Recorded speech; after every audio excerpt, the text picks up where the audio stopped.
Hey guys, this is Steve Wolbach, your friendly public adjuster. I just wanted to touch base with you a little bit today. We just went through in our area a very bad rainstorm, strong winds, lots of damage. The news reports showed how we had trees coming down all over. You see reports where trees have come down and totally crushed a car. Fortunately, it was just a parked car and nobody was in it at the time. But there, I believe, have been some fatalities through this as well. That's very unfortunate.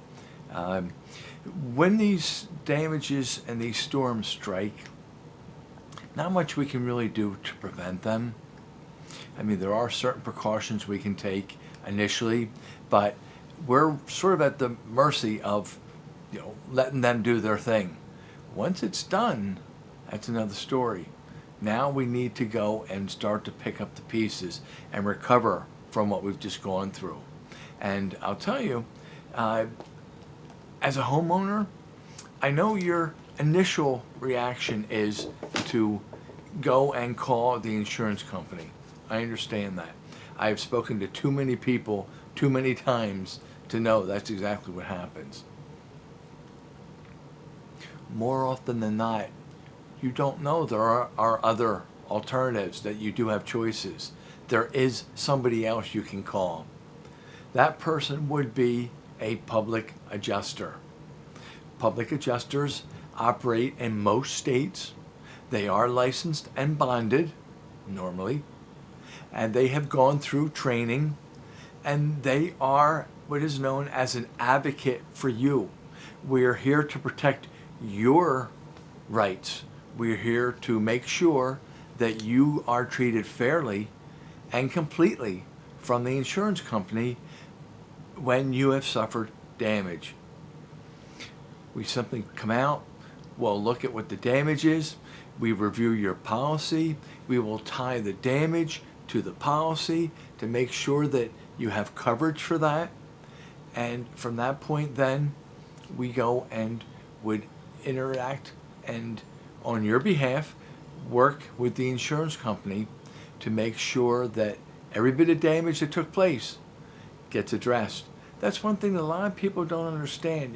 You can have a contractor come in, and contractors, serve a point in all this too, but contractors are not public adjusters.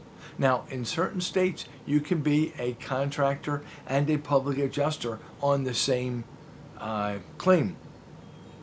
And that's fine, provided they've gone through and gotten the license. If they don't have a license, it is illegal for them to do this. And that's something that you need to be aware of.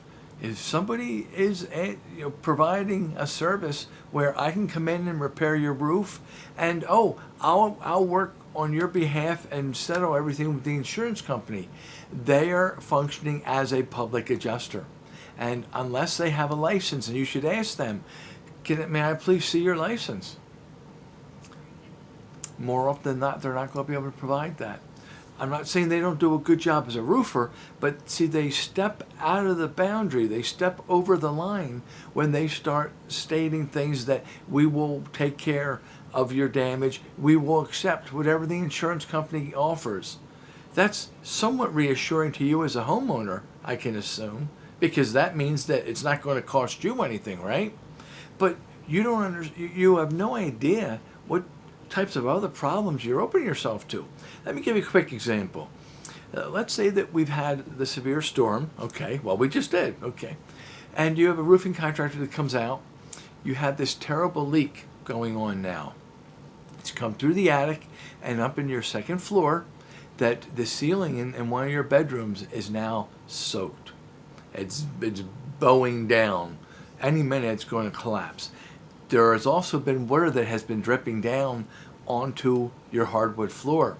You do have an area rug in the bedroom, but it's only at certain places. Where you actually are having the drip, of course, is onto that nice hardwood floor. The roofer comes over, because that's initially where you need to start, right? To prevent any further damage, any further rain coming in to the home, is through that point. And a roofer should immediately get up there under your guidelines or your authorization and put a tarp, which is a temporary measure of stopping any further damage, which is also something that you as the homeowner are responsible to do. That's part of your duties. And I talked about that in another video, the duties of the claimant when you have damage, policyholder. Okay, so the roofer comes out, he puts the tarp on, and he assures you, okay, I can, he puts his estimate together and comes up with what the different charges will be, and here it ends up being somewhere in the area of, let's say, $11,000. It's going to be pretty extensive for a new roof. I have no question, no qualms that he's not going to be able to do a good job for your roof. But now when all that is said and done, and again, he assures you, he will accept the funds that the insurance company will pay. So he negotiates back and forth on your behalf with the insurance company. And the insurance companies do this all the time, and they know it's illegal, but you know why they do this? Now hear me out here. Why do you think they would do this? We're not going to play games. I'm just going to tell you. Because the insurance company is not going to pay nearly as much dealing with the roofer as they would if they were dealing with a public adjuster. Number one, the roofer doesn't know how to read your policy. And I'm making that as a broad statement, but let me narrow that. Most roofers don't really know exactly how your policy reads. So they don't know how to enforce that policy.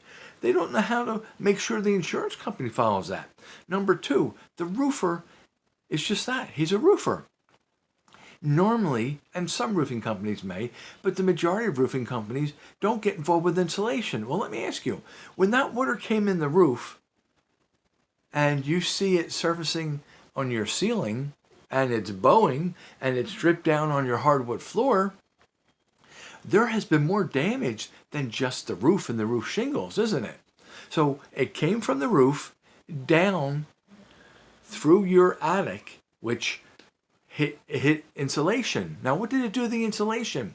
It's wet and damaged. It's compromised the insulation. Now that insulation's ability to properly insulate that attic is not up to level. The R value has been decreased. It's diminished. So now you've compromised on your ability in the wintertime to make sure that you have adequate insulation in that attic. So what's that mean? Insulation needs to be removed. Well, there's a cost to that. Roofer, his shingles don't have anything to do with the insulation. That's got to come out. So now we need to go and change the insulation. Now, if you have any electrical up there, if there's a fan, there's a light, and maybe the water has run into the light, well, the roofer, again, he's not, that's right, the electrician handles the lights. Silly me. Okay, so again, the roofer is doing his job with doing the shingles, but what's he doing as far as checking out the receptacle or the light fixture that was up there? Not really qualified. I mean, that's not what his license says he should do. So now you have somebody neglecting checking your electrical out, which we know electrical fire down the road, that's not something we want to expose ourselves to, do you? So now the roofer is not going to be able to take care of your electrical, probably can't do the insulation. Now it's on that ceiling. Well, now you have drywall that has to be cut out. Now, most roofers, again, are not normally doing drywall. He's doing the roof. So now you have drywall that's involved. And aside from that, it's been dripping on that hardwood floor of yours. Now you have floor damage. Again, flooring contractors do the hardwood floors, don't they? Roofers is doing the roof. So you have insulation, electrical, drywall, and flooring. 4 other different types of trades, different types of contractors that should be doing this thing. Not the roofer just taking care of your roof. And what funds did you get to take care of these other issues? Normally none. The roofer said he would take care of things so that he can get the roof done for you. And he does. So he did what he said he was going to do. Well, but you needed more than that, don't you? You don't think of those things. There's where a public adjuster comes into play. Now that public adjuster, and we treat this as if this is our own home. We just have a loss. We need to get this taken care of because we live here.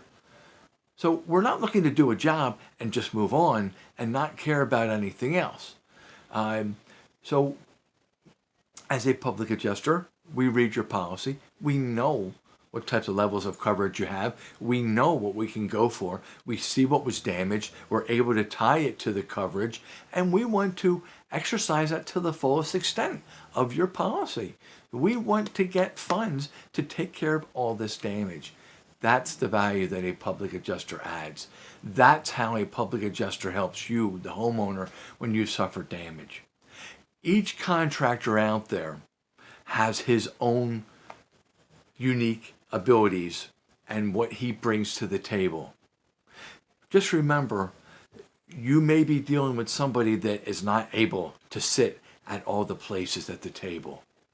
A public adjuster can. We bring our whole experience and our background and our capabilities, and we have a seat at each one of those where we need to sit at to take care of those things for you. So a public adjuster is somebody that is an advocate for you, is somebody that is to get you funds, get you money from the insurance policy, from the insurance company, through using the insurance policy to make sure that you can take care of all the damage that has taken place there, and not just the main part that started up on the roof itself. And again, I am not picking on roofers. I'm not picking on plumbers or anything. I'm just saying this happens a lot. I mean, the roof is the starting point. You're absolutely right. This is how it first started. That roof needs to be taken care of. And I rely on and count on the roofers, and they do it all the time. Do a good job replacing the roof. But it goes so much further than that.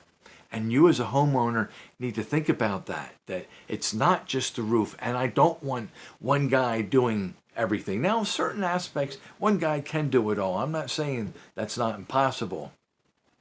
But if nothing else, why not get the funds to handle paying all these different trades? And then if you select just one guy to do it all afterwards, that's your choice. But make sure that you're getting reimbursed.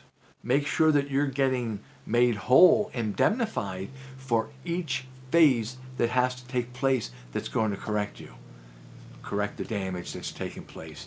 That's what I want you to be able to look at. Guys, this is Steve Wolbach, your friendly public adjuster. Take some thought to that. We've had some damage.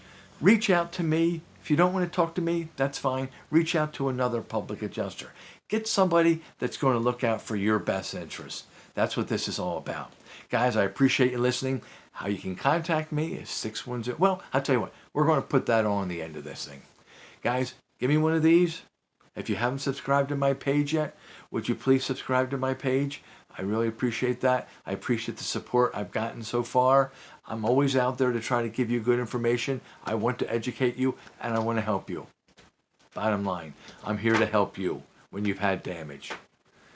Thank you very much for listening. This is Steve Wolbach, your friendly public adjuster. God bless you.